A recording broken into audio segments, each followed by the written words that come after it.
भूतिया हवेली की रहस्यमयी कहानी। गांव के बाहर एक पुरानी हवेली थी जिसे लोग शापित हवेली कहते थे। कहा जाता था कि वहां जाने वाला कभी लौटकर नहीं आता। कई सालों से वह वीरान पड़ी थी, लेकिन फिर भी रात के समय वहां से अजीब आवाजें आती थीं।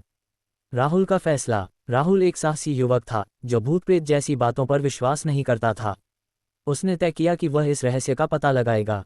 गांव वालों ने उसे समझाया कि हवेली में जाना खतरनाक है, लेकिन उसने किसी की नहीं सुनी।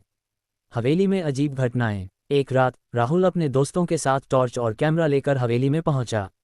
हवेली बहुत ही डरावनी थी, जाले लगे हुए थे, दीवारों पर अजीब निशान थे और चारों ओर सन्नाटा था। जैसे ही वे अंदर गए, दरवाजा अपने आप बंद हो गया। सभी डर गए, लेकिन राहुल ने हिम्मत नहीं हारी। अचानक उन्हें सीढ़ियों पर किसी के चलने की आवाज आई। वे ऊपर की ओर बढ़े तो देखा कि एक पुरानी तस्वीर लटकी हुई थी जिसमें एक महिला थी।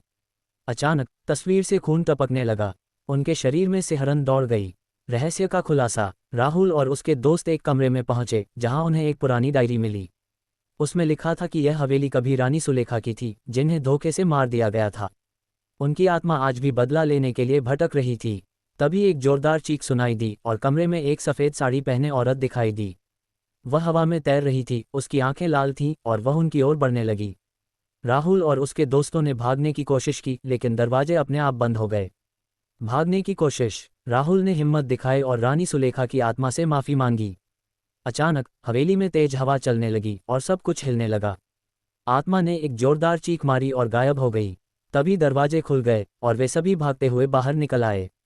निष्कर्ष। अगले दिन राहुल ने गांव वालों को पूरी घटना बताई। गांव वालों ने हवेली में एक बड़ा हवन करवाया, जिसके बाद वहां से डरावनी घटनाएं बंद हो गईं। लेकिन आज भी लोग कहते हैं कि रात के अंधेरे में हवेली से कभी कभी किसी के रोने की आवाज आती है। समाप्त।